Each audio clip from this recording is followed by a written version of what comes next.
And closing out the prelims, we got an amazing fight here with Tagir Ulanbekov taking on Joshua Van. And both these guys are dark horses in the flyweight division.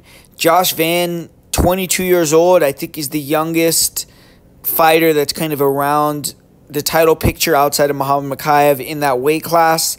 And Tagir Ulanbekov is always a scary proposition because he's someone that is very dangerous on the feet. And then he could wrestle you and submit you, and he's not going to get tired. So the guy's a beast, extremely hard to deal with. And both these guys have been winning fights recently. Tagir Ulanbekov has gotten 2 impressive submissions in a row, whereas Josh Van came in the UFC and has finished all of his opponents. So it's going to be a clash, and it's going to be a great fight. Tagir Ulanbekov can't compete on the feet and on the ground, but I think in this fight, if he's smart, is going to look to wrestle and take this fight to the grappling realm. When you look at how these guys match up on the feet, Tagir Ulanbekov, he's not going to be as high volume, but he's really slick, very fast hand speed, really nice with the 1-2s.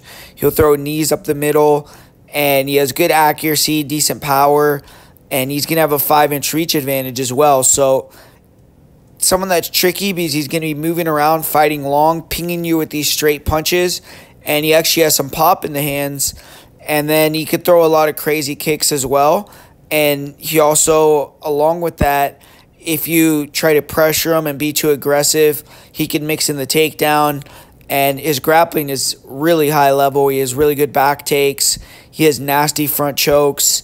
And I feel like if you can mix it up, time those takedowns here on Josh Van, you will have a huge advantage on the ground. But Josh Van, I feel like, is one of the better strikers at 125 already. He does a good job of attacking the legs. You'll attack with calf kicks. You'll attack with oblique kicks.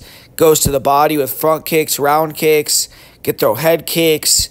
Rips the body with punches. Obviously, that's one of his specialties. And he has really nice head combinations with his striking as well. His boxing is very high level. Mixes it up. And very high volume. He's walking you down.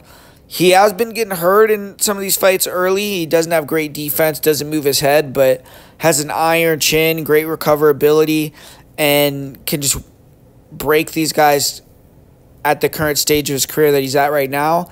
His takedown defense got tested a little bit, and he did get taken down in certain fights, but most of the time his opponents have gotten tired trying to grapple him because he is someone that will scramble, be aggressive, and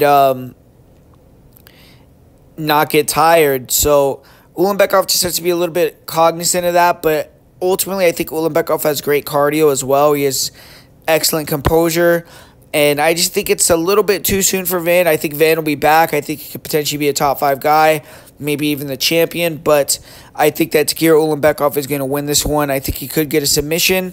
I am going to pick him to win via submission in the second round, and I think he could win via decision too, but I think it's going to be mostly through using his wrestling and grappling. So Ulanbekov is going to be the prediction for me.